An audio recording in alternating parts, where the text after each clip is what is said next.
Bonsoir à tous, j'espère que vous êtes en forme. J'avais envie aujourd'hui de vous poser une question à propos de votre smartphone. Avez-vous l'impression d'être devenu addict ou dépendant à cet objet multifonctionnel?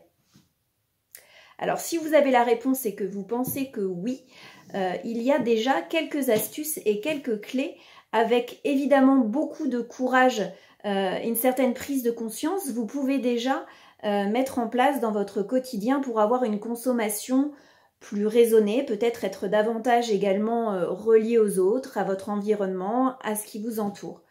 Première règle d'or, et c'est loin d'être la plus simple, de laisser son téléphone en dehors de sa chambre à coucher. Parce qu'il y a aujourd'hui 23% d'entre nous qui consultent, qui s'endorment avec leur téléphone portable près d'eux, et environ un Français sur 5 le consulte en l'espace de 5 minutes après le réveil.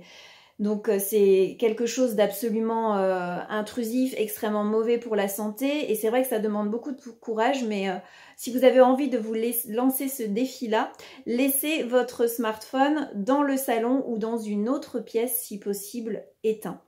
Deuxième règle qui peut vous aider à lever les yeux lorsque vous êtes dans une file d'attente ou que vous attendez quelqu'un, un rendez-vous, vous êtes à une terrasse de café, et bien là aussi, lancez-vous le petit challenge de ne pas tapoter, scroller, répondre à des choses inutiles, etc. et de lever les yeux, de regarder ce qu'il y a autour de vous, peut-être échanger, respirer un moment, venir un petit peu checker votre météo intérieure, où est-ce que vous en êtes.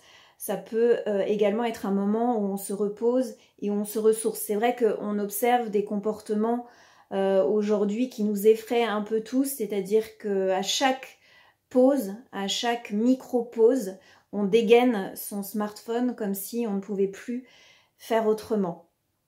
Troisièmement également, vous pouvez apprendre à faire des pauses autrement. Apprendre à respirer, apprendre à méditer quelques instants, aller marcher. Donc ça aussi, ça peut être des défis qui vont vous aider.